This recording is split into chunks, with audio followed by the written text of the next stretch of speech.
타사 바가와토 나모다사 바가와토 아라하토 아라하토 삼마 삼부타사 삼마 삼부타사 나모타사 바가와토 나모다사 바가와토 아라하토 아라하토 삼마 삼부타사 삼마 삼부타사 세상에 존귀하신 님, 세상에 존귀하신 님, 거룩하신 님, 거룩하신 님, 올바로 원만히 깨달으신 님, 올바로 원만히 깨달으신 님, 부처님께 예경하나이다. 부처님께 예경하나이다.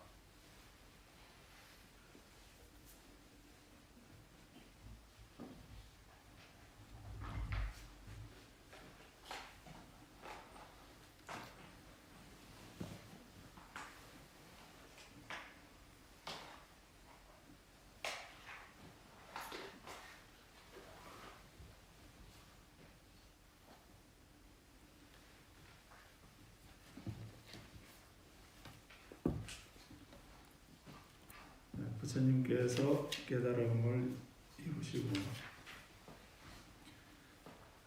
사르나트라고 하는 녹야원이라고 번역하는 그 사성동산에서 그 조전법륜경을 말씀을 하시는데, 그때 그 조전법륜경을 그냥 깨달음을 이루시고 처음 법문하실 때 처음 최초의 법문이거든요. 그 법문을 하실 때 그 5명의 비구들을 위해서 말씀한 것입니다. 그 5명의 비구들은 그 부처님이 출가하셔서 수행하실 때에 그 아버지 정관왕이 왕자가 출가를 하니까 궁중에서 왕자로 포실하게 생활하다가 집을 떠나서 네 가지 의식주와 약이라고 하는 그 네 가지 생활, 거친 생활 방식으로 이제 고행을 하게 될 텐데, 그것도 힘들지만 숲속에서 맹수들도 있고 또 산적들도 많고 그런 곳에서 수행할 때 어떤 다른 재난이 있을까 싶어서, 그래서 보호해 주면서 같이 수행하라고 보낸 젊은이 5명이었습니다. 그래서 그분들을 위해서 깨달음을 이루시고 난 뒤에 가장 먼저 이제 함께 수행을 하던 그 5명을 위해서 법을 설하신 것이 녹야원의 조전법륜이었습니다. 지금 코로나 사태가 지금 진정이 안 되고 또 겨울에 접어들고 이렇게 하니까 아주 무서운 속도로 그 확진자가 늘어나고 있습니다. 그래서 이것을 진정시키는 방법은 다른 방법이 없습니다. 아직 그 치료약이나 그 백신이 아직 개발되지 않은 상태에서 누구도 예외는 없습니다. 그럴 때 이렇게 이런 그 무서운 감염 전염병에 걸리지 않도록 하려면 그냥 무섭다, 겁난다, 두렵다 이렇게 해서 내가 몸 꼭 걸어 잠그고 발발 떤다고 해서 안 오는 것 아니고요. 그래서 우리를 지키고 보호해 주는 것은 그 감염될 수 있는 조건을 갖추지 않는 것입니다.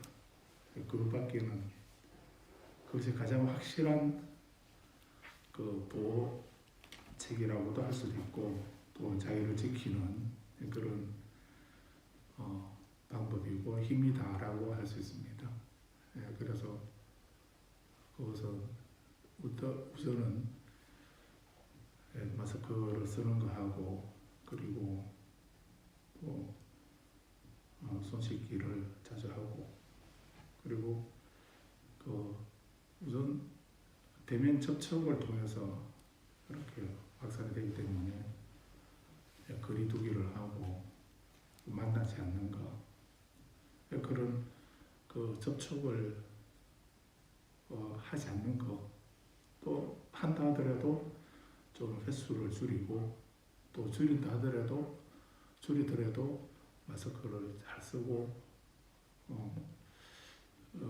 어저께 뉴스에서는 한 700명이 질본에서 문자를 보냈던가 700명이 모인 그런 모임이었는데 다 그 밀폐된 공간에서 모임을 가졌는데 그 마스크를 다 철저하게 제대로 쓰도록 하고 그렇게 하니까 확진자가 3명이 나왔었는데 더 이상 그 전염된 사람이 그 제로였다고 하는 그런 문자를 보내왔습니다.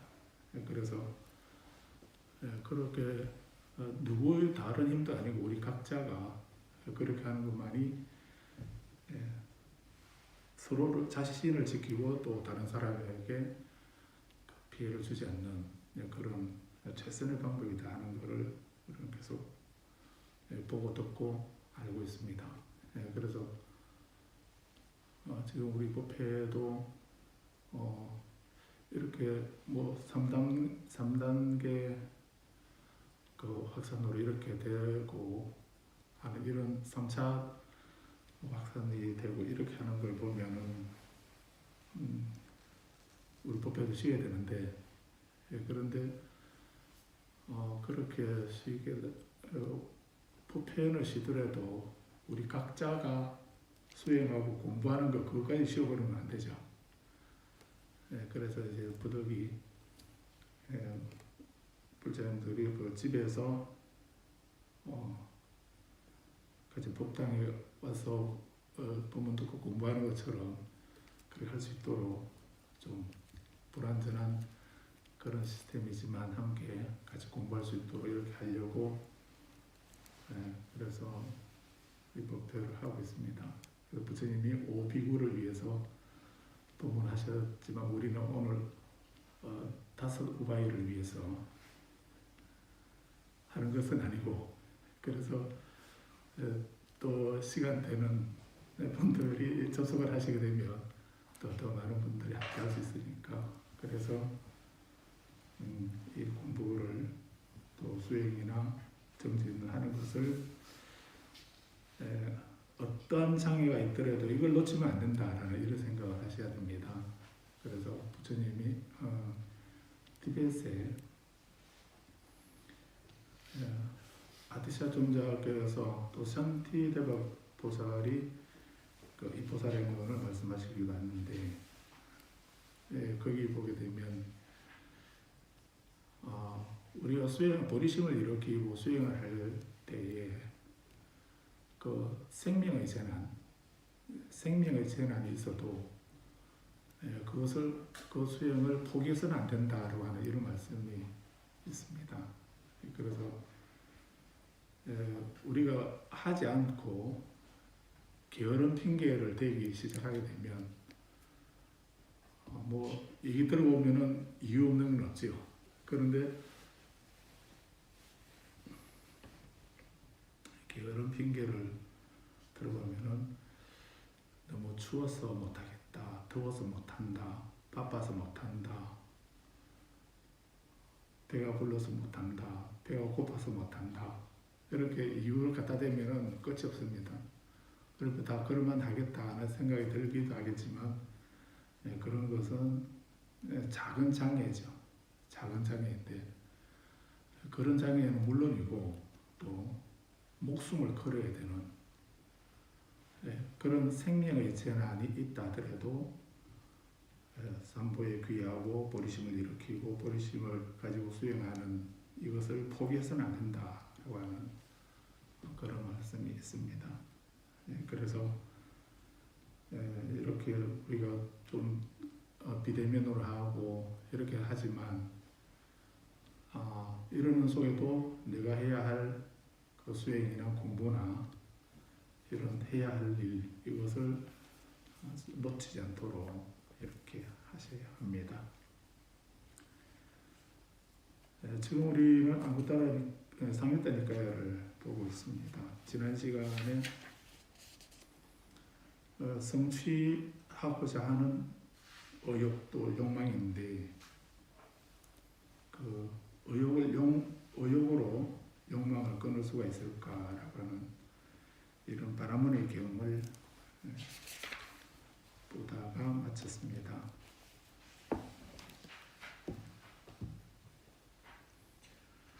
여기에 지금 그래서 앞부분부터 해서 그 네 가지 신통에 대해서 그렇게 말씀을 하고 있습니다. 신통의 기초라고 해서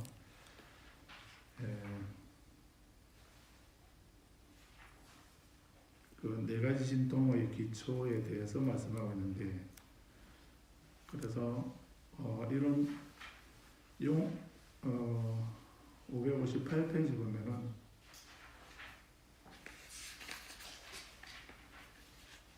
558페이지에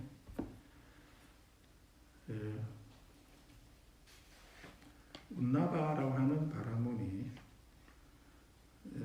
운나바라는 바라문이 아난다 존자에게 이제 그래서 이 경우는 사실은 부처님이 말씀하시는 것이 아니고 아난다 존자와 운나바 바라문과의 대화로 이루어져 있는 것이죠.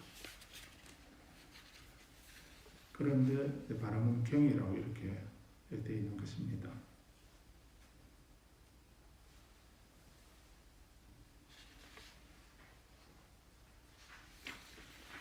그래서 이 운나바 바라문이 아난다 존자에게 묻기를 무엇을 위해서 수행자 고타마 아래에서 청정한 삶을 영위합니까? 청정한 삶을 영위한다 이렇게 번역되어 있는데 그 청정한 삶이라고 하는 것은 범행이라고 이렇게 한다 했죠. 깨끗할 범자, 범할 범자 아닙니다. 그래서 깨끗할 범자, 행할 행자에서 범행 이렇게 하는데 그 원어로는 브라흐마 짜리야, 브라마 짜리야라고 한다고 했습니다. 그것을 청정한 삶이라고 이렇게 하는 건데 그래서 청정한 삶을 영위한다 이렇게 하는 말은 그래서 범행이라는 청정한 삶이라고 번역하고 있는 이 범행이라고 하는 말은 그 계행을 지키는 청정한 삶을 말하는 것입니다. 그래서 청정한 삶을 영위한다 하는 이 말은 계를 지키는 계행을 지키는 그런 삶을 청정한 삶이라고 범행이라고 또 청정한 삶이라고 여기서는 이렇게 청정한 삶이라고 번역을 했는데 또 다른 부분에서는 이 범행이라는 말을 브라마는 범사 하느님이라는 뜻이거든요. 그래서 범행을 그 하느님의 삶이라고 이렇게도 번역을 합니다. 그래서 하느님의 삶이라 이렇게 하게 되면 범천의 삶이라는 말이거든요. 그래서 이 범행을 고귀한 삶이다 또는 청정한 삶이다 뭐 하느님의 삶이다 뭐 이런 식으로 그런 의미로도 얘기하기도 합니다. 그래서 고타마 수행자 고타마 아래에서 이 수행자라는 말은 사문이라는 말이거든요. 그래서 좀 불경스럽게 이렇게 말을 한 거죠.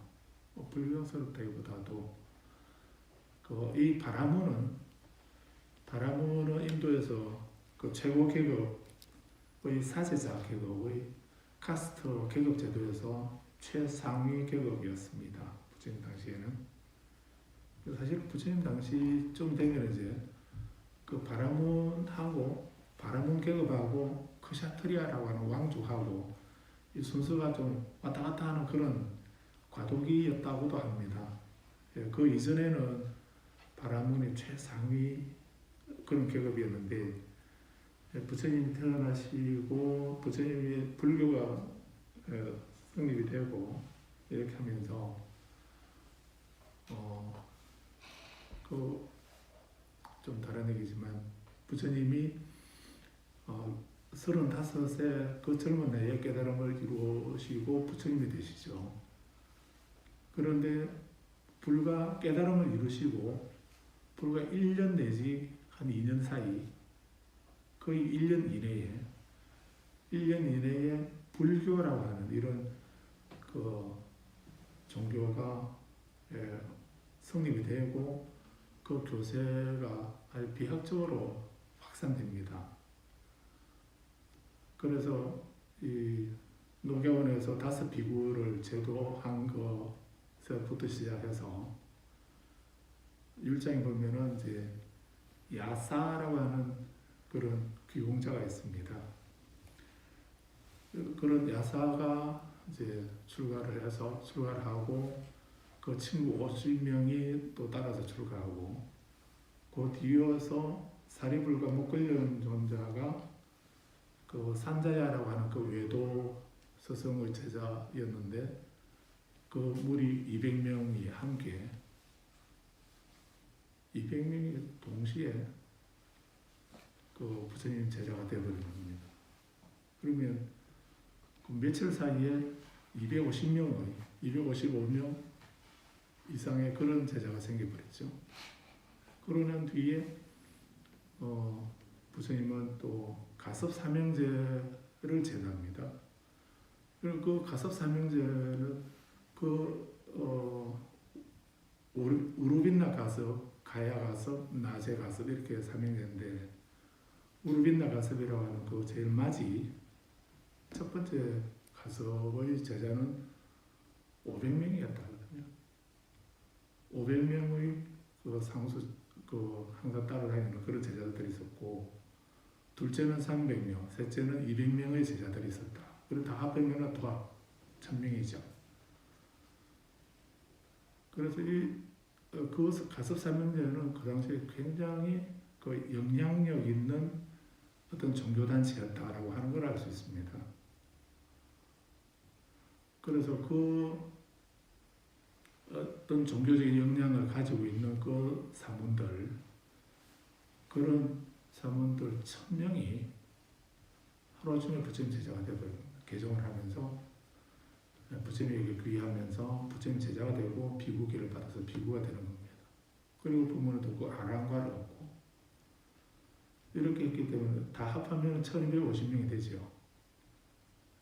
그래서 이런 제자들은 그런 제자들이 단시간에 그렇게 아마 정확하게 몇 년도 몇 월 며칠 이렇게 표시가 안 되어 있기 때문에 알 수는 없지만은 그 성불을 하시고 그 얼마 안 되어서 바로 녹야원으로 가시고 그리고 그 가섭사명제를 제도하고 사료부를 제도하고 이런 식으로 해서 갖춰졌기 때문에 그래서 짧은 시간에 그런 그 1250명들은 그냥 일반 보통 스님들이 아닙니다.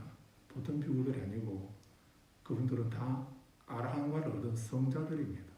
그래서 금강경에서 그 기숙국고도 여대비구 중 1250인구 할 때 그 1250명은 그 아라한 성자들입니다. 보통 일반 범부 스님들이 아니고. 그래서 그렇게 아주 뛰어난 그런 제자들이 진을 치고 있었고 그리고 빈비사라 왕이라든가 파세나드 왕이라든가 또 나중에는 아사세 왕까지 이렇게 그런 왕들, 국왕들이나 또 극고독 장자, 아나타 빈디카라고 하는 극고독 장자라든지 하는 이런 그런 영향력 있는 그런 왕이나 장자나 이런 분들이 부처님을 또 불교를 적극적으로 후원하죠. 그래서 많은 뛰어난 제자들을 받아들이면서 성단이 구축이 되고 또 국왕이나 그 장자들이나 이런 영향력 있는 사람들이 또 후원을 하고 이렇게 하니까 다른 종교와 비교도 안 될 만큼 짧은 시간에 불교는 비약적으로 발전되고 확산되게 된 것입니다. 그래서 그런 이유 때문에 불교가 빨리 그 어떤 종교로서의 그런 면모를 부처님의 위 없는 깨달음 그리고 그 누구도 굴린 적이 없는 그런 진리 수레바퀴를 굴리시고 뛰어난 제자들이 모여들고 그리고 바깥으로 그런 큰 묘호들이 있었기 때문에 어느 면도 부족함이 없었던 이런 것을 알 수가 있습니다. 그래서 그 무렵에 그런 사회적인 분위기도 이제 반영되었다라고 이렇게 볼 수도 있습니다. 그래서 이제 국왕들이나 일반 그 자산가들이 힘이 커지고 하니까 그 전에는 이제 바라문 사제자가 어떤 최고 계급으로 이렇게 하다가 이제 국왕들의 힘이 좀 커지고 또 극고독 장자라든지 하는 이런 재력가들의 역할도 커지고 이렇게 하니까 이제 그런 것이 사회에 좀 영향을 주어서 이제 왕이 크샤트리아 왕들이 왕족 계급들이 좀 위로 올라가고 바라문은 위에 있다가 두 번째로 내려오거나 올라가거나 자리 지키고 있거나 뭐 하는 그런 과도기였다라고 볼 수 있습니다. 그런데 여기서 이제 운나바라고 하는 바라문이 아난다존자에게 질문을 하면서 무엇을 위해서 고다마라고 하는 사문 아래에서 계를 지키면서 사냐 이렇게 질문한 거죠. 그러니까 이 수행자 이렇게 하게 되면 사문이라는 말을 번역한 것이고 그리고 가끔 수행성 이렇게 번역된 것은 비구라고 하는 말을 번역한 말입니다. 그렇게 하시면 되겠는데 그래서 당신은 왕족인데 아난다에게 그 무엇 때문에 어떤 이익을 바래서 어떤 이유로 사문 고다마 아래에서 출가해서 그런 삶을 사느냐 이렇게 질문한 거죠. 그래서 이 아난다가 대답하기를 바라문이요 욕망을 버리기 위해서 수행자 고다마 아래에서 청량 삶을 삽니다. 영위합니다. 이렇게 말합니다. 그래서 이 아난다 존자가 욕망을 버리기 위해서 고다마 수행자 고다마 아래에서 청량 삶을 산다. 이렇게 말하고 있는데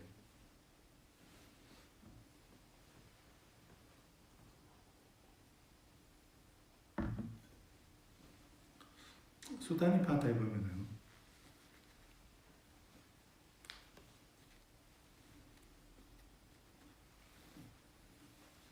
빈비사라 왕이 하루는 누각에서 아래로 이렇게 내려다 보니까 어떤 수행자가 집을 떠나 그 수행자가 한 사람 걸어가는 것이 보입니다.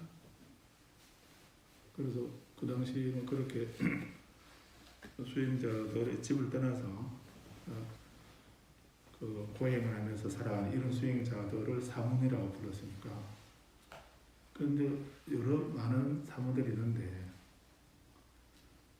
근데 그 빈비사라 왕이 내려다 보니까 한 젊은 수행자가 지나가는데 근데 그 사람에게서 풍기는 그 사문에게서 풍기는 그 분위기나 느낌이나 그 행동하는 위의가 지금까지 봐왔던 사문들하고는 다른 겁니다. 뭐 특별하게 뭐 폼을 잡으면서 걷는 것도 아니고 그냥 집을 떠난 출가자의 모습은 똑같은데 그런데 그분에게서 풍기는 분위기가 다른 겁니다. 그래서 신하를 불러서 저 사람을 봐라. 이렇게 그 유명한 저 사람을 봐라.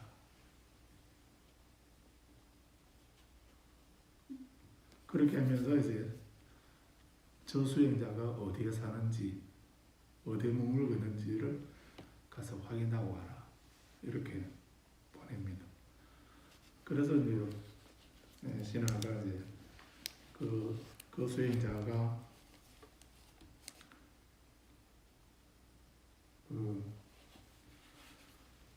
글식을 하는 것을 방해하지 않도록 하려고 천천히 따라갑니다. 그래서 저기 보니까 위에 그렇게 따라가 보니까 이제 그 어디에 사시는지를 확인하고는 돌아가가지고 그 왕에게 보고를 합니다.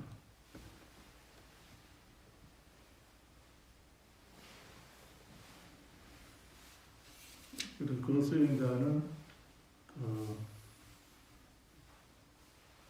멀리 계시는 것이 아니고 우리나라 그 어떤 어귀에 있는 동산에 거기에서 수행하고 계십니다. 라고 이렇게 그 위치를 알려드리죠. 그러니까 이제 그 왕은 수레를 타고 그 왕이 얘기하는 대로 그 신하가 얘기해 준 대로 그곳을 찾아갑니다.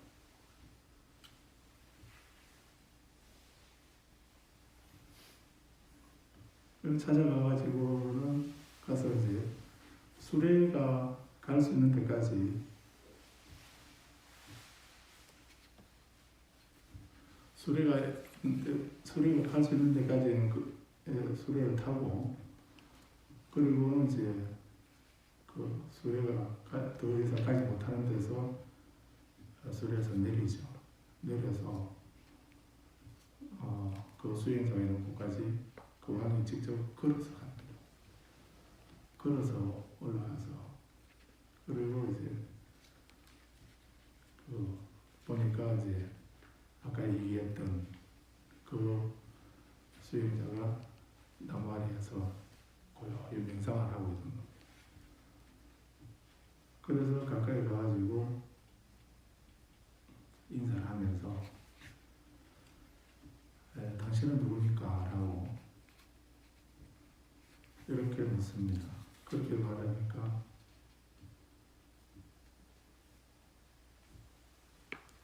나는 석가족 출신의 왕자 고타마 시다르타라고 합니다. 이렇게 이제 얘기를 하죠. 그렇게 하니까 이제 왕자 출신이라는 걸 이제 왕족이다라는 걸 그 빈피사라 왕이 알게 되었죠.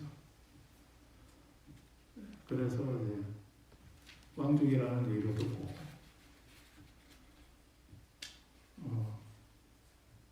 말하기를 내가 보니까 당신은 이렇게 그 고행자로 이렇게 살 사람이 아닌 것 같다. 그래서 마침 왕족이라고 하니까 이렇게 출가해서 집을 떠나서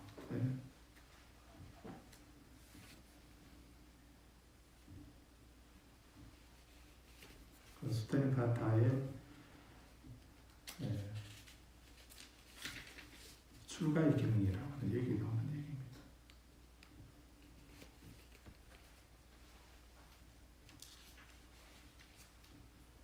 빈비사라 왕은 서서 궁전 위에서 그를 봤습니다. 뛰어난 특징을 갖춘 님을 보고 이와 같은 말을 했습니다. 그대로는 저 사람을 보아라. 아름답고 건장하고 청정하고 걸음걸이도 우아할 뿐만 아니라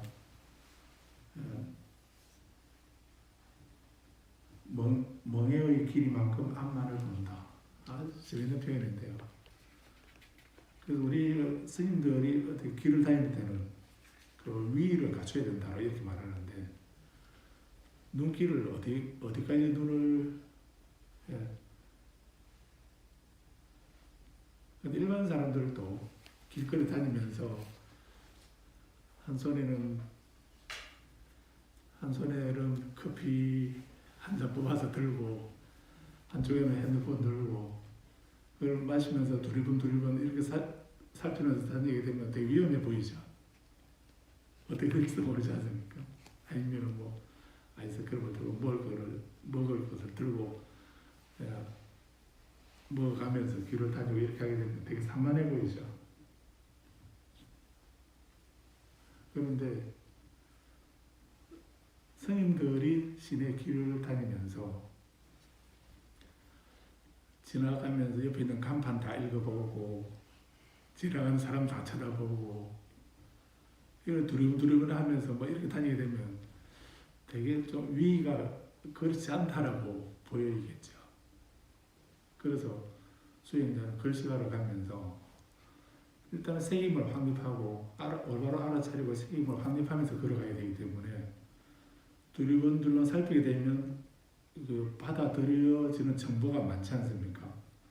이것도 보고 저것도 보고 이렇게 하게 되면 그 알아차림을 책임을 확립할 수가 없습니다. 그래서 넘어지지 않을 만큼 그 바른 길인가 뭐 다른 장애물이 없는가 하는 거를 그 정도만 살피면서 걸어가야 돼요. 그래서 시선을 어디까지 둬야 되는가. 그래서 우리는 그 절에 보면 조고각하라는 말 들어보셨습니까? 조고각하, 조 비춘다, 고 본다, 비춰본다. 각자는 다리 각자고요. 하자는 아래 하자입니다. 조고각하. 발 밑을 발 아래를 돌아보라 살펴라 하는 이런 말이죠. 그래서 항상 발바닥을 보면서 다녀라 이 말은 아니고 그래서 발 아래를 항상 살피면서 걸어라 다녀라 하는 이런 그런 의미입니다. 근데 가끔 보면 절에 보면 신발 벗어 놓는 곳에다 그렇게 조고각하 이렇게 쓰는 게 있거든요. 그냥 신발 벗어 놓고 그냥 들어가지 말고 신발 벗은 걸 한번 돌아보고 가라는 이런 말인가 이렇게 생각할지 모르겠지만 뭐 그런 의미도 있긴 하겠지만 항상 발밑을 살펴라. 발 아래를 내가 서야 할 자리 걸어가는 자리 그거를 똑바로 보고 걸어 다녀라 하는 이런 의미도 있죠. 그래서 말이 좀 빗나가는데 그래서 아무튼 여기서 수타니파타에서 멍에의 길이만큼만 앞만을 본다 이렇게 말씀하고 있는데 부처님은 처음 사문이실 때 걸어다니시는데 두리번거리지 않냐고 그 멍에 아시죠? 소멍에 소 쟁기를 끌거나 이렇게 할 때 짐을 싣고 가거나 이렇게 할 때 수레를 끌 때 소에게 걸어서 그런 멍에라는 게 있죠. 그 멍에는 그 길이는 길어봐야 어느 정도 되려나요? 한 60cm 정도 되겠네. 그런 정도 60에서 한 길어봐야 한 90 정도 60에서 90 정도 그 정도 크기의 나무 막대를 목에다가 걸고 그 양 끝에다가 끈이나 막대기나 이런 거를 연결해 가지고 뒤에 수레를 채우고 그 수레나 또 쟁기나 이런 것을 소가 끌도록 하는 거거든요. 그럴 때 쓰는 게 그게 멍입니다.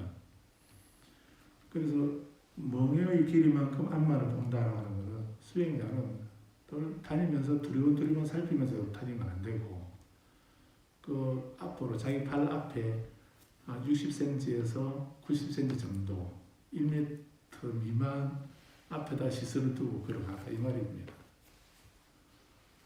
그래야 좀 단정하고 얌전하게 그래서 우리 스님들이 지키는 교회 속에는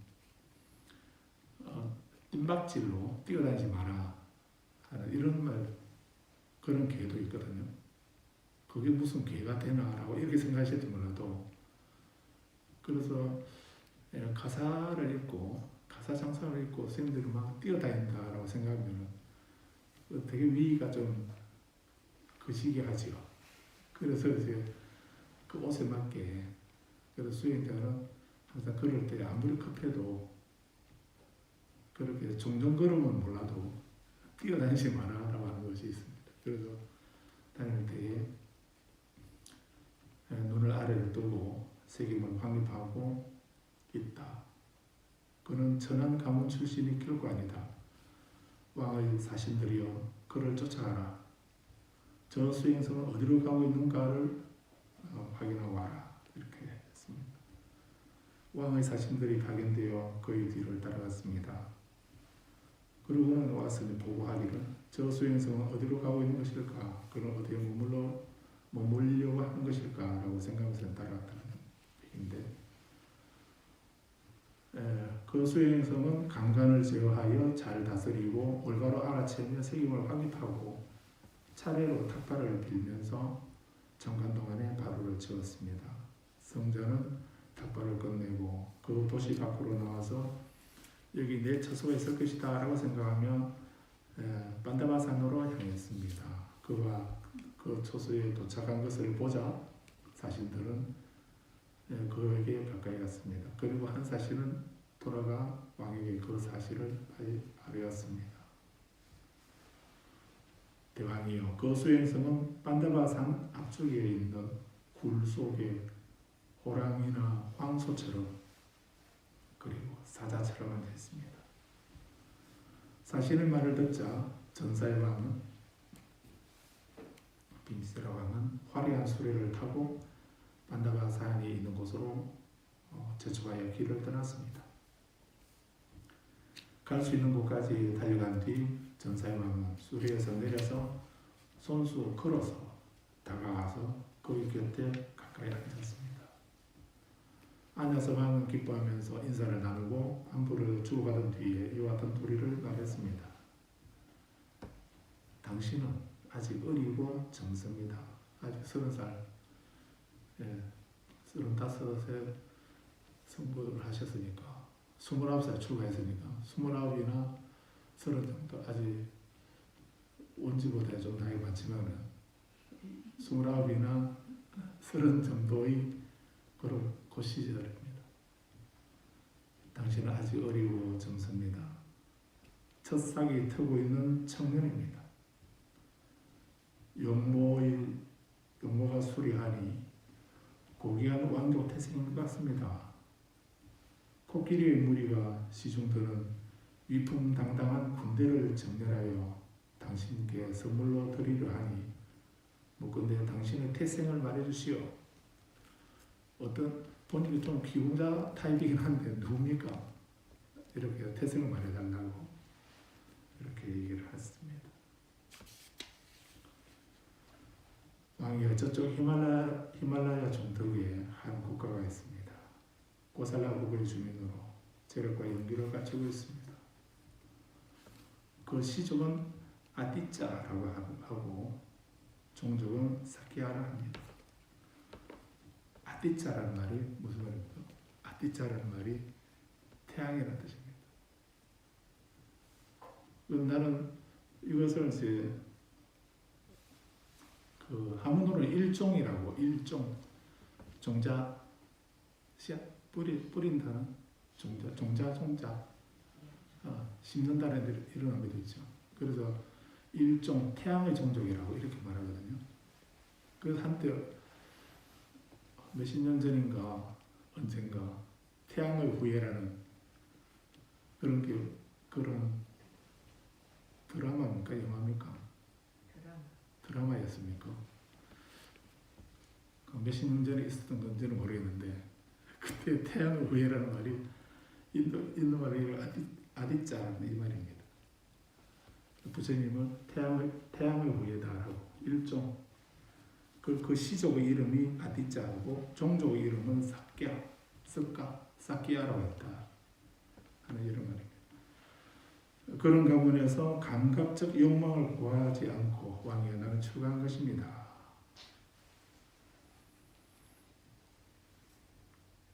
감각적 쾌락의 욕망에서의 재난을 살피고 그것에서 벗어남을 안온으로 보고 나는 정진하려고 가는 것입니다.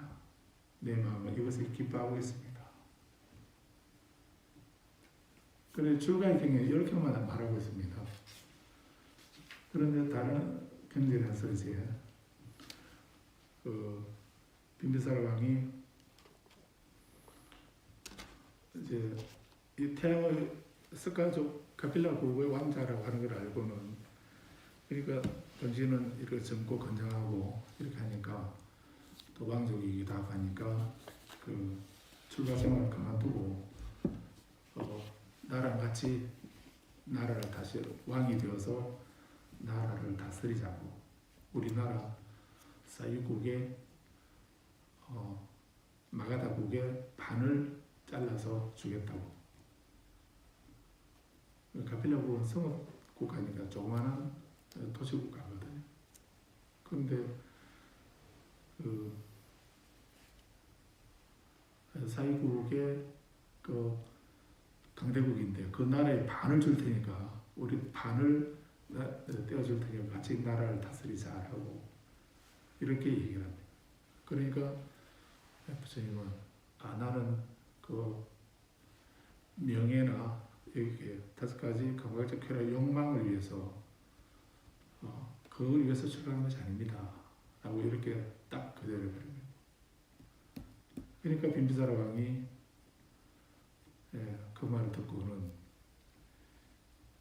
그렇다면 당신이 부처님이 되시면 제일 먼저 나를 제도해 주십시오. 이렇게 말하고 물러갔다고 하는 이런 아주 유명한 일화가 있습니다. 그래서 빈비사라 왕이 부처님 위해서 이제 부처님이 이 고타마 시타르타 왕자가 부처님이 되셨다는 이 얘기를 듣고서는 제일 먼저 중림증사 그 절을 지어서 부처님에게 그 기증을 하죠. 그랬던 분이 빈비사라 왕이었습니다. 출가 전에 이렇게 그렇게 만났던 왕이었습니다. 그래서 거기서 출가 생활을 그만두고 나랑 같이 이 나라를 다스립시다라고 이렇게 요구했을 때 부처님의 그 고타마 시타르타의 대답이 그때 사문이었을 때 그 대답이 감각적 쾌락의 욕망에서 재난을 살피고 그것에서 벗어남을 안온으로 보고 나는 정진하러 가는 것입니다. 내 마음은 이것에 기뻐하고 있습니다. 그런 가문에서 감각적 욕망을 구하지 않고 나는 출가한 것입니다. 이렇게 말씀합니다. 그래서 어떤 그 명예라든지 또는 어떤 그런 감각적 쾌락 욕망을 더 얻기 위해서 출가한 것이 아니다 라고 하는 이 말씀을 그 말씀으로 그 빈비사라 왕의 그런 세속적인 제안을 단호하게 거절했던 그런 적이 있으신데 그래서 그런 부처님의 제자인 아난다도 뭐라 그럽니까?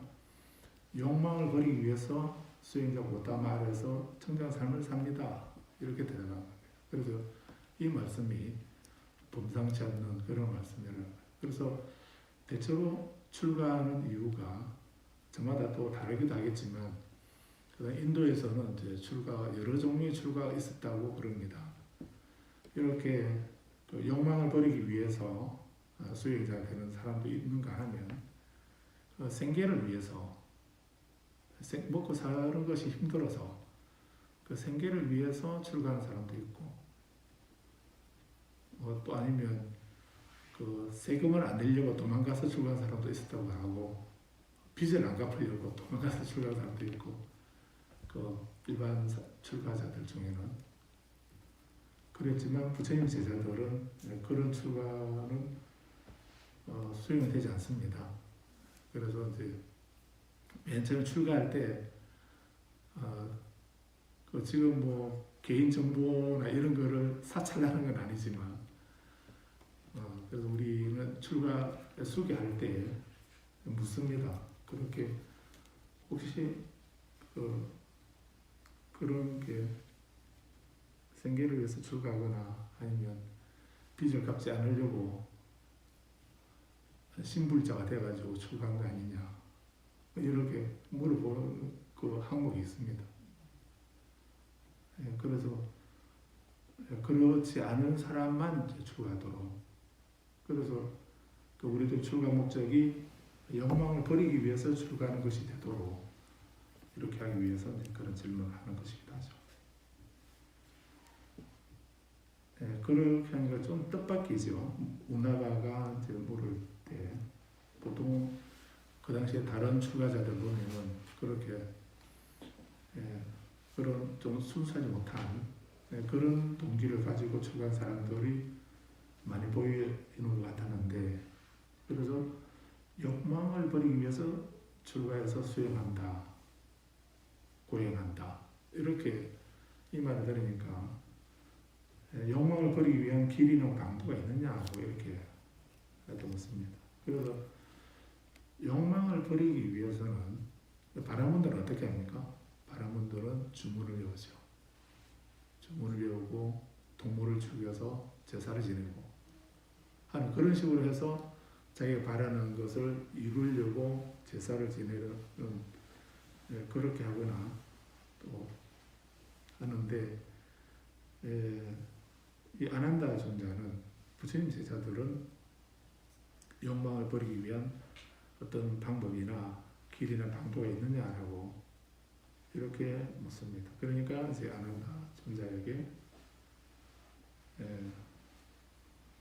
그런 방법이 있다라고 아난다가 대답하니까 어떤 길이나 방도가 있느냐라고 다시 구체적으로 말해달라고 질문하니까 이제 아난다 존자는 지금까지 계속 반복되어 왔던 거, 이 네 가지 수행의 신통의 기초, 거기에서 의욕과 정진과 마음과 사유라고 하는 이 네 가지를 말씀하고 있습니다.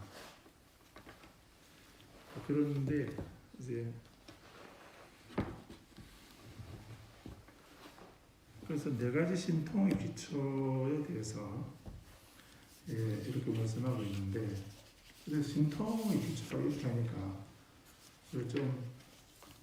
그 신통이라 하면 어떤 것인가 하는 걸 한 번 더 생각해 보는 것이 필요하겠습니다. 그래서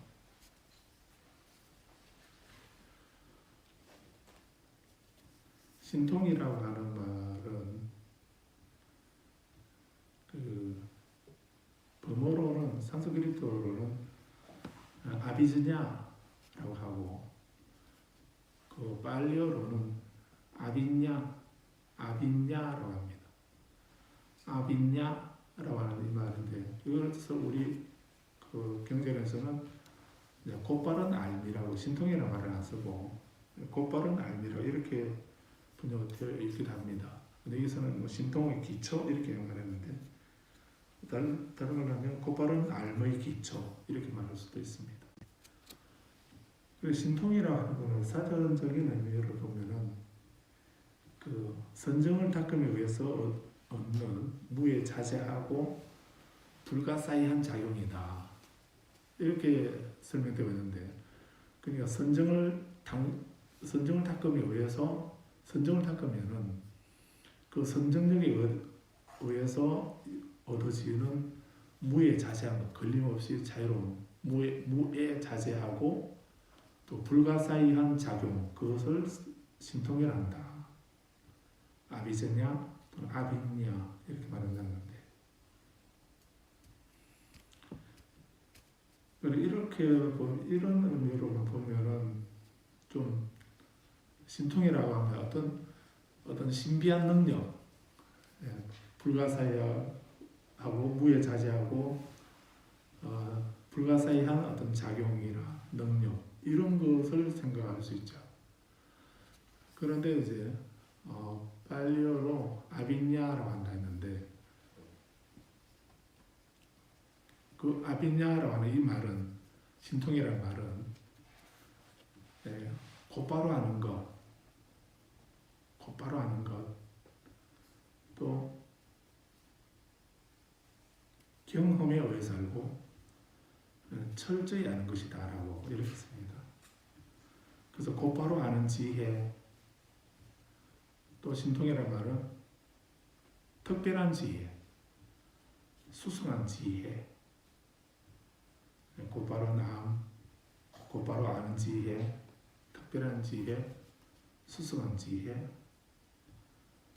그래서 수승한 지혜 이걸 한문으로 하면 뛰어날 성자에다가 지혜 진짜 성지라고도 이렇게 하고 신통이라고도 하고 이렇게 합니다. 그래서 그냥 어떤 특별한 불가사의한 능력, 뭐 이런 식으로 신비한 능력, 초월적이고 신비한 능력, 불가사의한 능력, 작용 이런 식으로만 생각이 되면 좀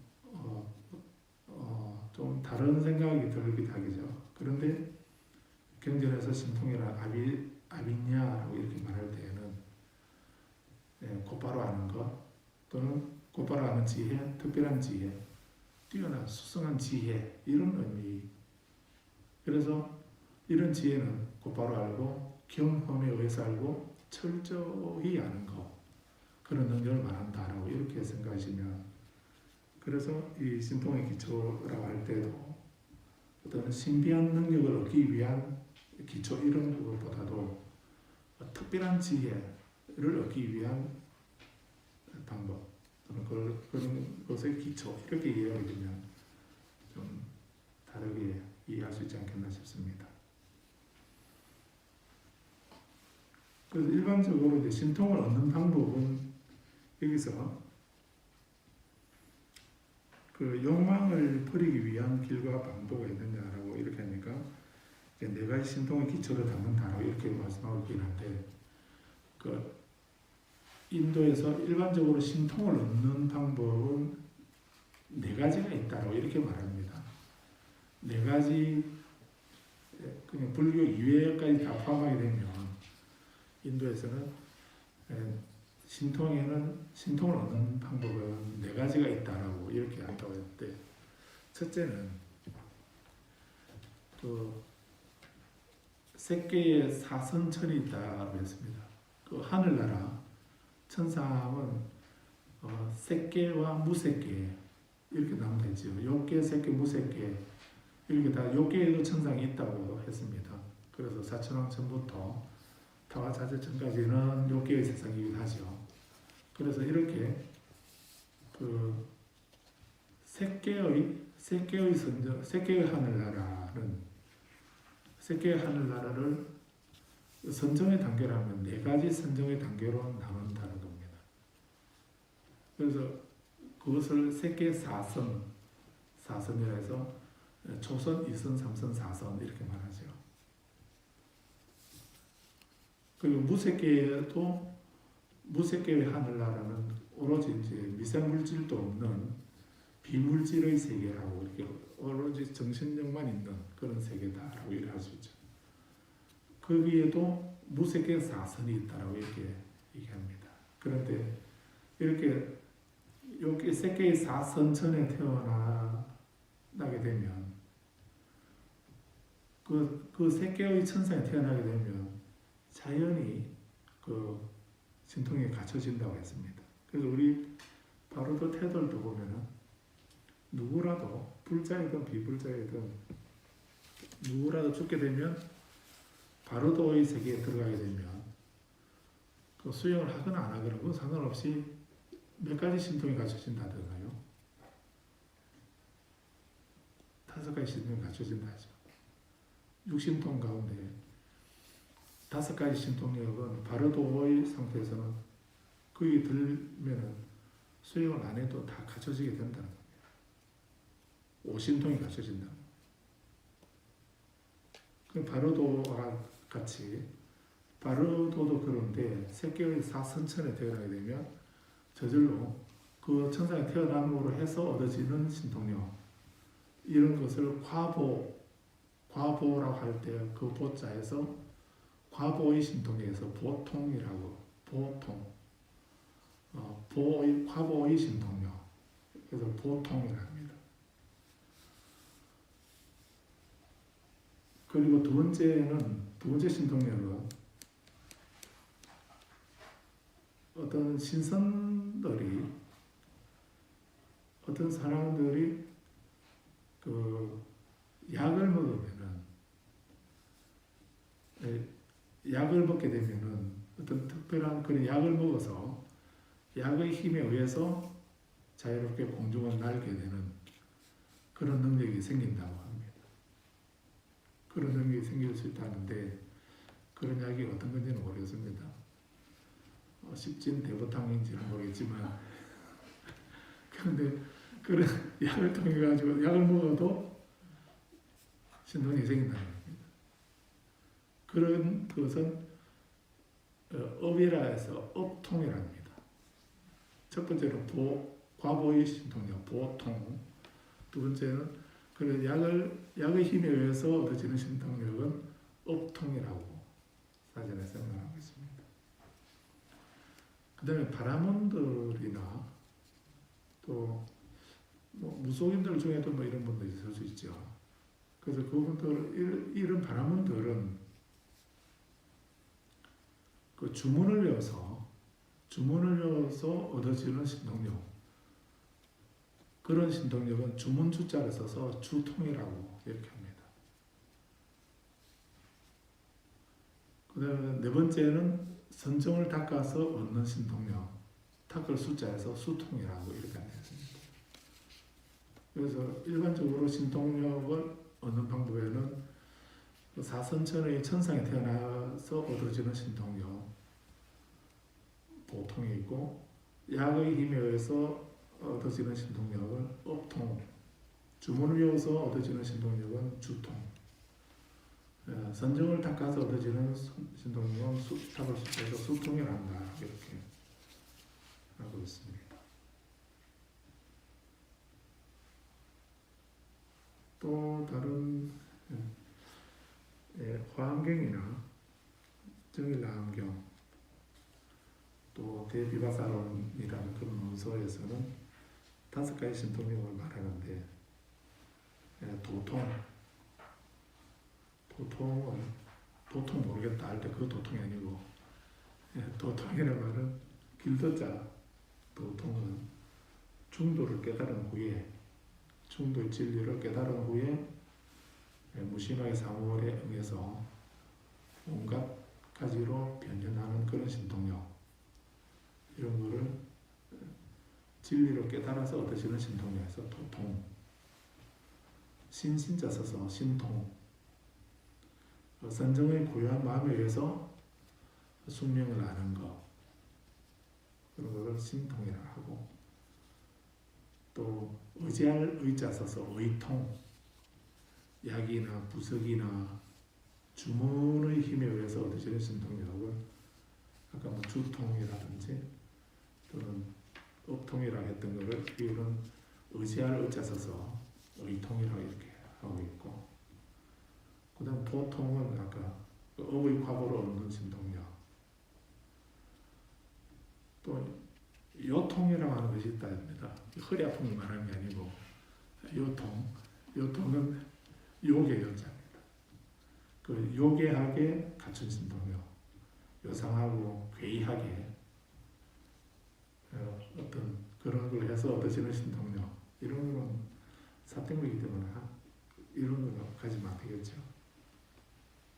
그래서 이렇게 도통, 신통, 의통, 보통, 요통 이렇게 5가지 신통력을 말하고 있습니다. 그래서 이런 거는 우리가 얻어야 하는 신통력은 이 5통에서 보면은 도통이죠. 중도의 진리를 깨달아서 그 입장에서 모든 것을 대하면서 그 만 가지 거기에 따라서 대응하는 이런 능력, 그런 도통이나 또 4가지 신통을 얻는 방법에서는 4번째 수통, 선정을 닦아서 얻는 신통력 이런 것을 우리가 해야 될 그런 것이고 업통이나 주통 이런 것은 이제 그 외도들의 신통력이라고 이렇게 말하고 있습니다. 그리고 우리 불교는 부처님제자는 이런 업통이나 주통을 추구하지 않죠.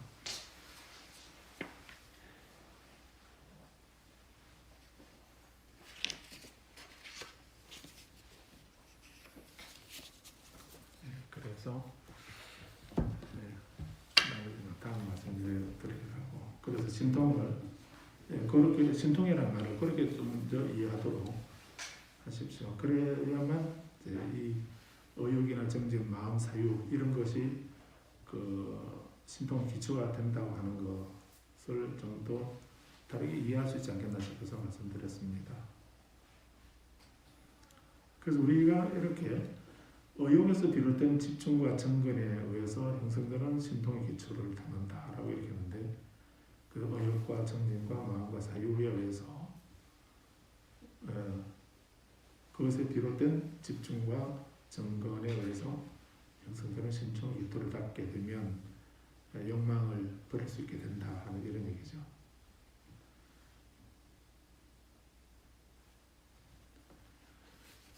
그렇게 말을 하니까 이제 온나바가 6번에서 그런 경우라면 그것은 끝이 없고 끊을 수가 없다. 욕망 자체로서 욕망을 끊는 것은 불가능하다.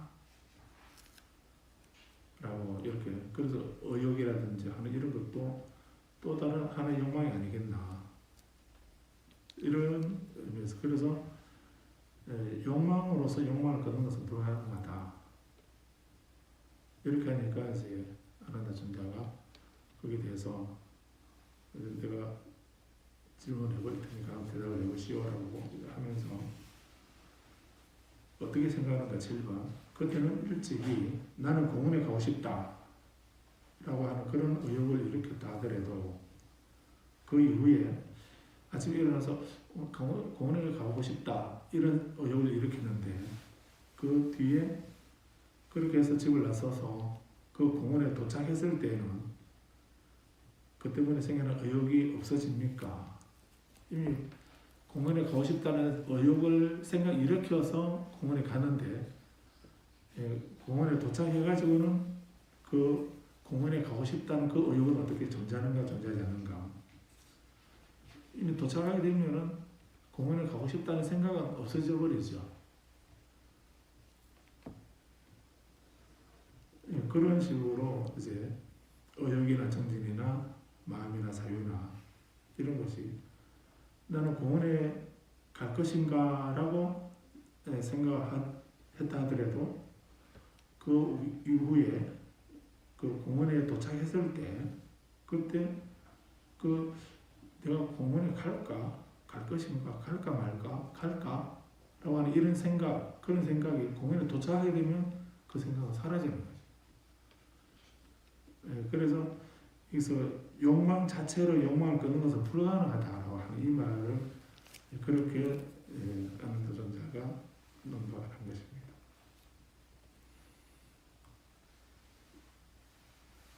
그래서 거기에 도착하게 되면 그 의욕이나 정진이나 마음이나 사유가 사라진다라고 하는 것을 대답을 하니까 그것을 운나바도 이해를 하니까 8번에서 그와 똑같습니다. 어떤 수행성이 거룩한 님이고 번뇌가 부서졌고 청정한 삶을 살고 해야 할 일을 해마치고 짐을 내려놓았고 자신의 목표에 도달했고 존재의 사슬을 완전히 끊어버리고 궁극적인 깨달음을 통해서 완전히 해탈했다면 그에게 예전에 거룩한 지위를 성취하기 위한 의욕이 있다 하더라도 뭘 어떻게 하려고 하는 그 생각을 일으키는 것, 그것을 우리 의욕이라 합니까? 그런 의욕이 이제 욕심으로 될 수도 있을 거고 또 원으로 해서 내가 빨리 그 일체 중생을 구제하기 위해서 이익을 주기 위해서 내가 빨리 깨달음을 이루어야 되겠다 하는 것도 그런 마음을 내는 것도 의욕이죠. 그래서 우리는 그런 어욕은 좀 더 고귀하게 이름 붙여서 뭐랍니까? 그런 마음은 보리심이라고 이런 말을 붙이기도 하죠. 그래서 그런 어떤 수행을 하더라도 보리심이 없으면은 그 수행은 완성되지 않는다라고 하는 이런 말씀이 이 보살의문에 있는데, 그래서 그 보리심은 다른 말로 하면 여기서 니까의 언어로 말하면 어욕에 해당되는 거죠. 그런 어욕이 있어야 그 방향으로 그 목적지로 목표를 향해서 나아갈 수 있는 것이거든요. 그런데 그렇게 의욕이 있었다 하더라도 거룩한 님이 되면, 깨달음을 완성하게 되면, 아라한이 되면 그 때문에 생겨난 의욕은 소멸한다. 그에게 예전에 거룩한 지위를 얻기 위한 정진이 있었다 하더라도 아라한이 된 뒤에는 그 정진은 소멸되고 마음도 소멸되고 자유가 소멸된다라고 이렇게 말합니다. 그래서 우리가 중요한 것은 여기서 8번의 두 번째 줄, 우리는 번뇌가 부서지도록 해야 되고 청정한 삶을 살아야 하고 해야 할 일을 마치도록 해야 된다는 것입니다. 짐을 내려놔야 되고 자신의 목표에 도달하도록 해야 되고 존재의 사슬을 완전히 끊어버리도록 해야 되고 궁극적인 깨달음을 완전히 깨달음을 통해서 완전히 해탈할 수 있도록 우리는 노력하고 정진해야 되는 그런 삶을 살아야 된다. 이런 말로 이해할 수도 있겠죠. 그래서 여기서 청정한 삶을 살고 해야 할 일을 해마친다라고 이렇게 했습니다. 해야 할 일을 해마친다. 우리가 해야 할 일이 있고 해서는 안 될 일이 있기도 하죠. 그러기도 하지만은 그런데 해야 할 일을 해마친다라고 하는 이 말은 우리가 해야 할 일은 어떤 일입니까? 해야 할 일. 해야 할 일은 뭐겠습니까? 그래서 이 해야 할 일에 대해서 수행 입장에서는 해야 할 일은 첫째,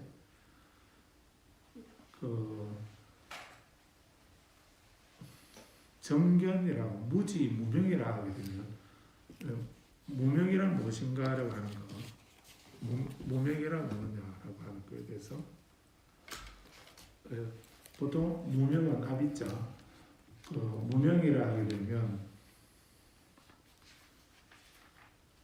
그 지혜가 없는 거, 그런 것을 무명이라고 발견이 없다라고 이렇게 말하지 않습니까? 그래서 어떤 것이 우리가 무명 이렇게 말은 잘 하는데 무명이 뭐냐고 물으면은 좀 발견명자 없을 것자니까 무명, 발견이 없다, 뭐 이렇게 어두운 거, 발견이 없는 거, 그게 무명이지 이렇게 말할 수 있겠지만, 그거는 글자가 그렇다는 것이고, 그래서 무명이란 뭐냐면 그 시리 연기의 분별경, 분석경, 연기에 대한 분석경, 그거 보시면 16번을 보시면 연기에 대한 분석경 16번을 보시면, 그래서 우리가 불교를 공부하시면서 경전을 보실 때, 특히 경전을 보실 때에 그냥 우리가 일반적으로 알고 있는 그런 정도로만 그치면 안 됩니다.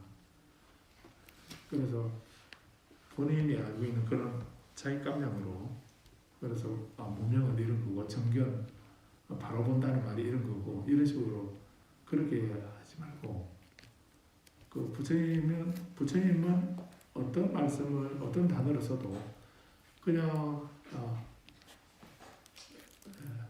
그런 일상적인 의미로 그렇게 사용하지 않으시거든요. 그래서 어떤 말을 하실 때 그 단어의 개념 정의를 분명하게 하십니다. 딱 선을 그어서 나는 이런 의미에서 이 말을 쓴다라고 이렇게 부처님은 말씀을 하시거든요. 그렇기 때문에 그것을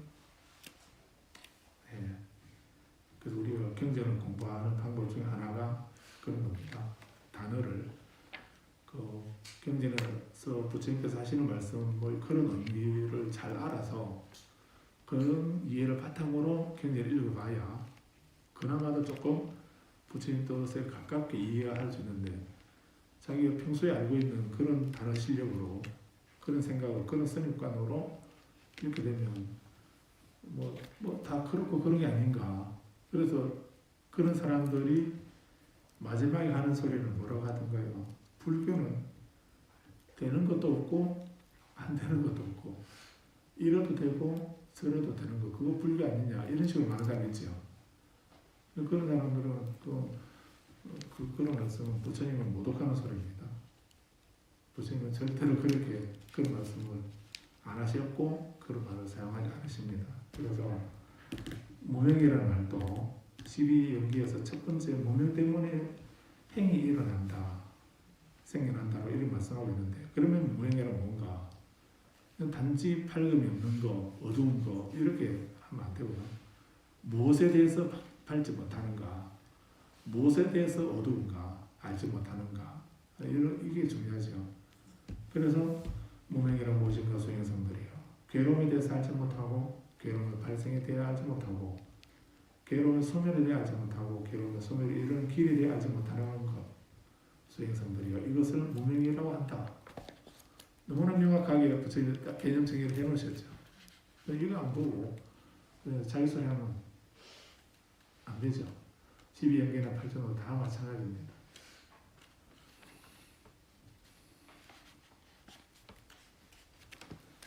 그래서 해야 할 일을 해마친다는 말이 무슨 말인가?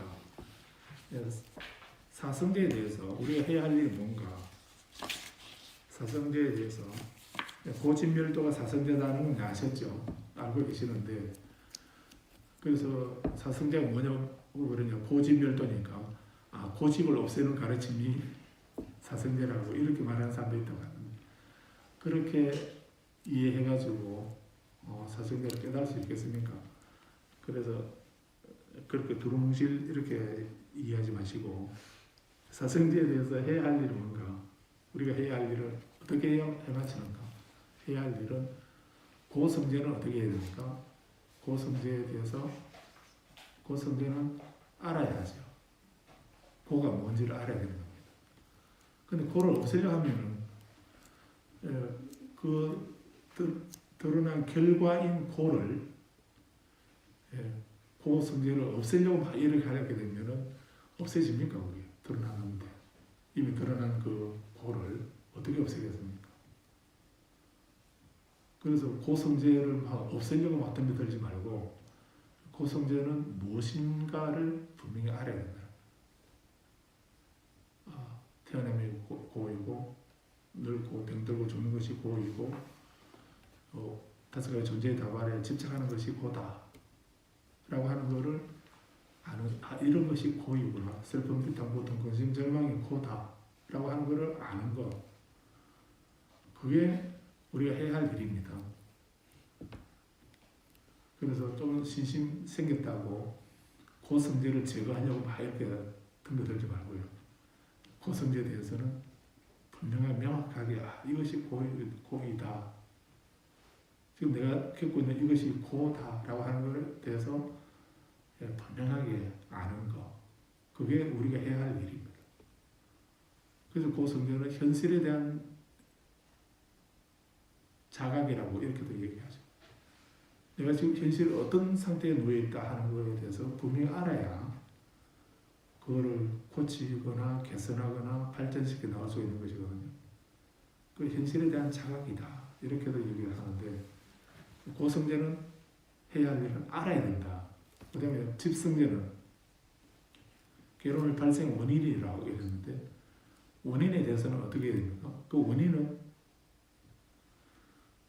일체 중생의 고통과 고통의 원인을 어떻게 알았던가요?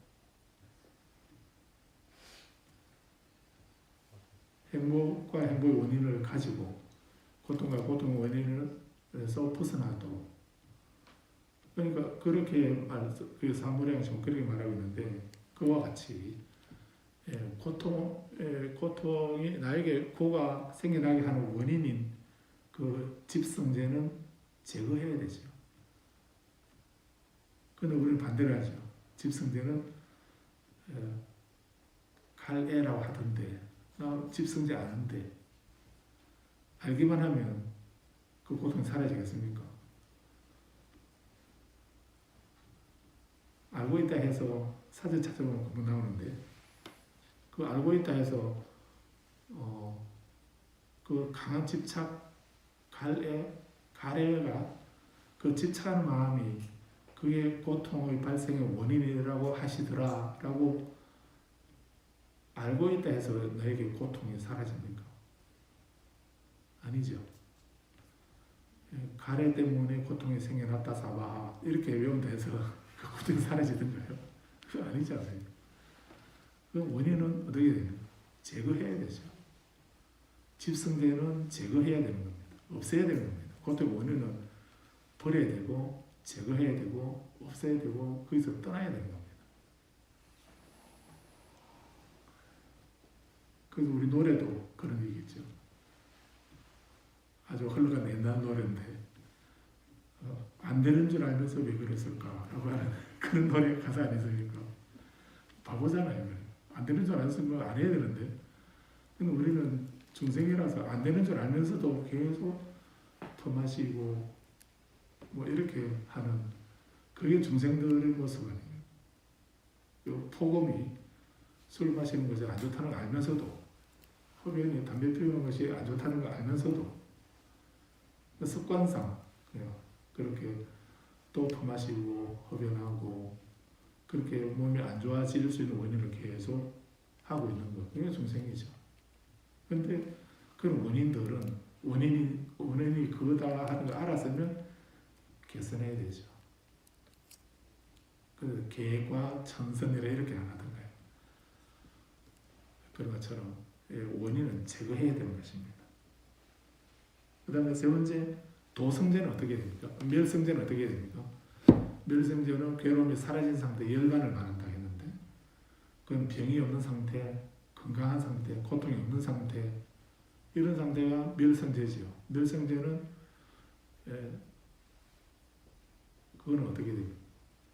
그것은 그런 게 있다 하던데 이렇게 생각만 해서는 안 되겠죠. 그거는 실현해야 되는 겁니다. 실현해야 되는, 성취해야 되는 덕목입니다. 그래서 멸성제는 성취해야 되고 실현해야 되고 도성제는 괴로움의 소멸에 이르는 길 방법이기 때문에 이것은 닦아야 되죠. 그래서 사성제를 두루 사성제에 대해서 알고 제거하고 실현하고 닦는 것, 닦은 사람 그렇게 했다면 그런 사람을 해야 할 일을 다 마쳤다라고 이렇게 말하는 겁니다.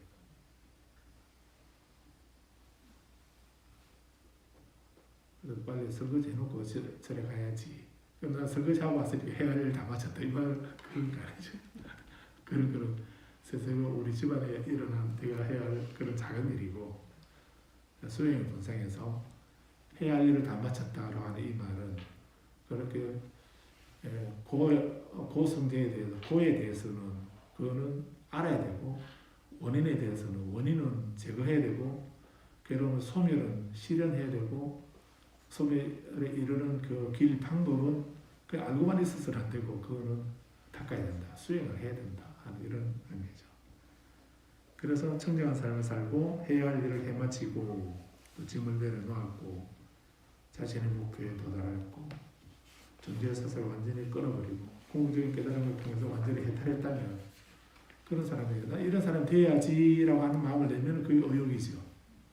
그런 의욕을 가지고 열심히 노력하면 부지런히 쉬지 않고 노력하게 되면 그게 정진일 것이고 그리고 그런 그 정진을 통해서 마음이 집중되고 몰입하고 편안하고 고요한 이런 상태가 그런 마음이라는 이런 의미가 되겠고 또 거기에 대해서 깊이 수행하는 이 사유가 선정도 되거든. 선정지혜도 해당되는 것입니다.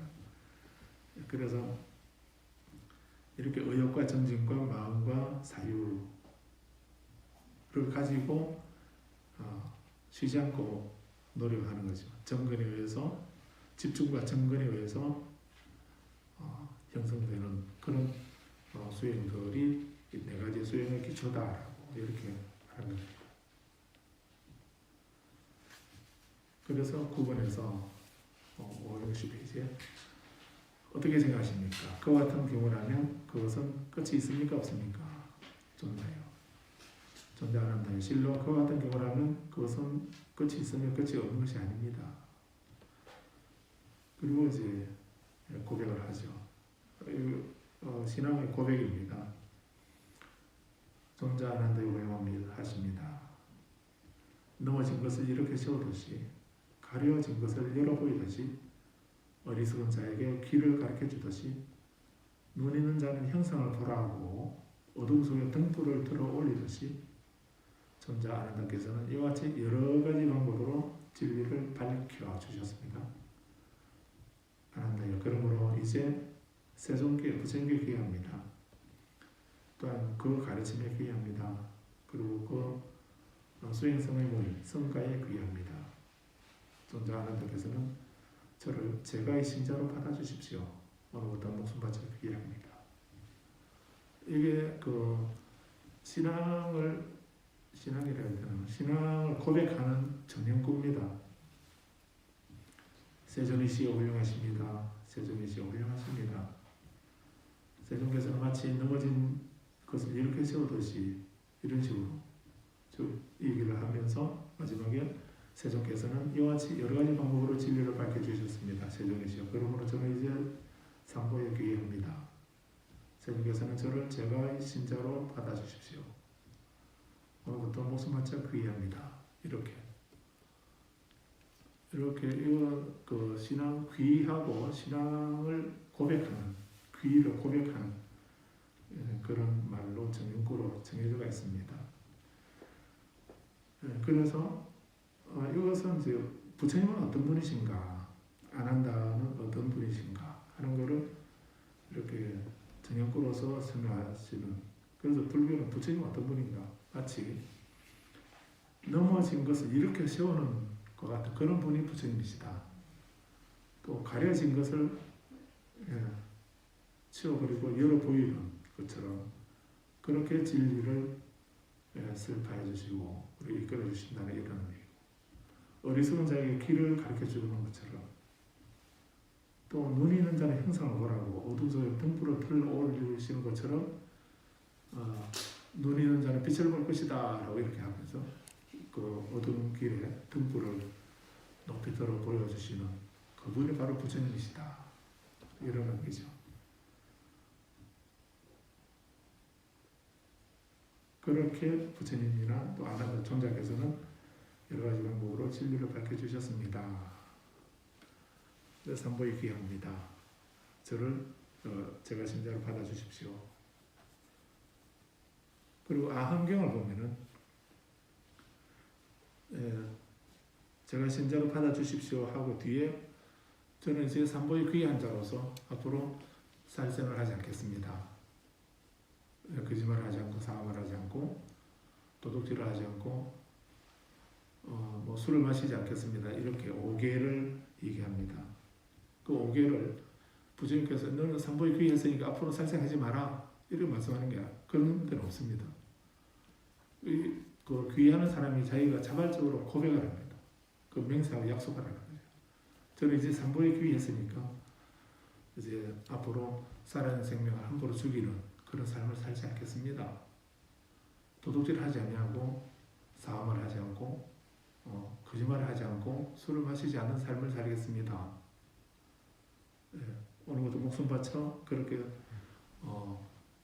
5계를 지키는 그런 삶을 살겠습니다. 라고 이렇게 고백하는 걸로 되어 있습니다. 니까야에는 그 말이 없습니다. 그 말이 없고 제가 신자를 받아주십시오. 오늘부터 목숨 바쳐 귀합니다. 이렇게 되어 있습니다.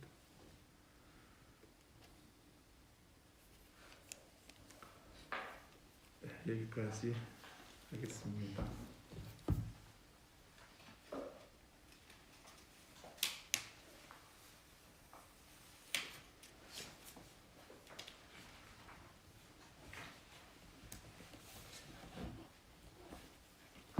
그래서 그래서 오늘 말씀드린 거에서 기억하실 것이 이렇게 신통에 대해서 말씀드린 대로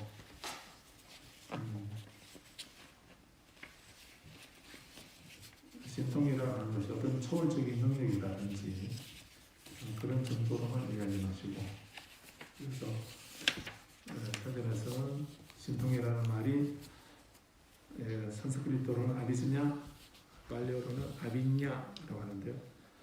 곧바로 알미라든지 곧바로 아는 지혜, 특별한 지혜, 수승한 지혜, 이런 의미인데, 이런 것은 곧바로 알고 경험에 의해서 알고 철저히 아는 것을 말한다라고 하는 이런 말씀을 기억하시기 바랍니다. 그래서 우리는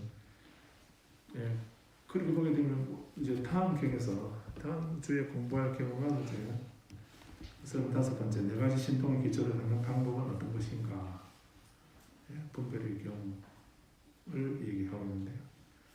여기서 이제 그 신통에 대해서 네 가지 신통의 기초를 하는 이 방법에 대해서 말씀하고 있는데, 그래서 이렇게 이 신통을 이 다음 공부할 이 분별의 경에서는 이제 마지막에 어떤 수행을 통해서 그 육신통을 갖추게 되는, 5가지 신통을 갖추게 되는 그런 과정들을 마지막으로 설명하고 있습니다. 그렇기 때문에 이런 신통력은 신통이라는 말을 어떤 그런 불가사의한 작용, 무에 자제하고 불가사의한 어떤 초월적인 능력, 이런 식으로 그 숙명통이라든지 천안통, 처리통, 다신통, 심적통, 뭐 이런 그런 그 초월적인 능력, 이런 것만 생각하지 마시고, 이렇게 경전에서 말씀하는 신통은 그런 신통도 있지만은 올바로 아는 지혜, 특별한 지혜, 수승한 지혜, 그래서 곧바로 알고 경험에 의해서 알고 철저히 알아서 얻으시는 그런 곧바로 남, 수승한 지혜, 특별한 지혜, 이것을 신통이라 한다 라고 하는 그걸 생각하시고, 그렇게 생각한다면 우리도 신통은 특별한 사람만 얻는 것이 아니라 이런 경전 읽기 공부나 수행을 통해서 우리도 나도 그런 곧바로 알고 특별하고 수승한 지혜를 갖도록 철저하게 아는 그런 지혜를 갖도록 해야 되겠다 하는 생각을 하실 수 있을 것 같습니다.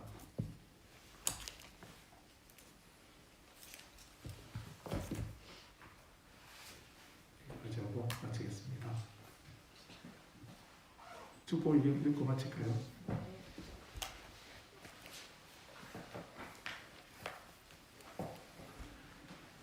축복의 경 같이 읽겠습니다.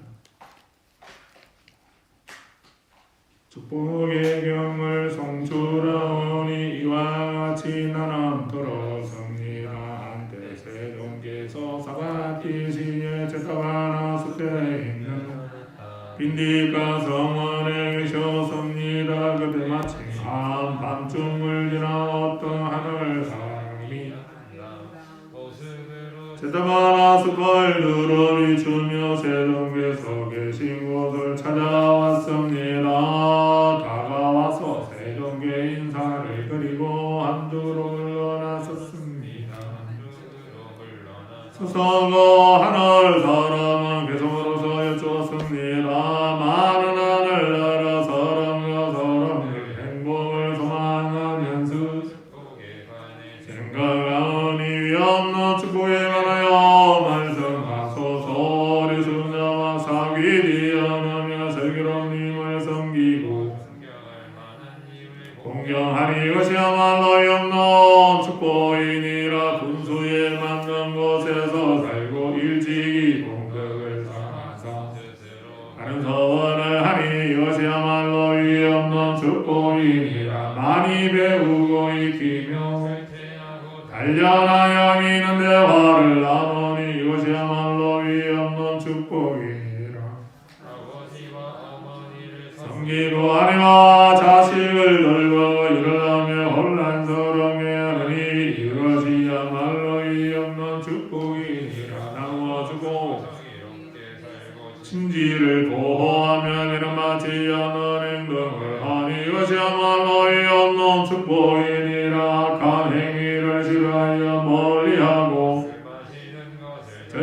하고 가르침에 겨루지 않으니 이것이야말로 이 없는 축복이니라. 존경하는 것과 겸손한 그 만족과 감사의 마음으로 가르침을 들으니 이것이야말로 이 없는 축복이니라. 인내하고 온화한 마음으로 세상을 만나서 가르침을 이것이야말로 이 없는 축복이니라. 강만을 수하여 청정하게 살며 거룩한 진리를 간구하여 열반을 이루니 이것이야말로 이 없는 축복이니라. 세상살이 많은 일에 부딪혀도 마음이 흔들리지 아니하고 슬픔 없이 기꺼없이 하노라니 이것이야말로 이 없는 축복이니라. 여러 방법으로 그 길을 가려면 실패하지 아니하고 모든 곳에서 번영하리니 이것이야말로 이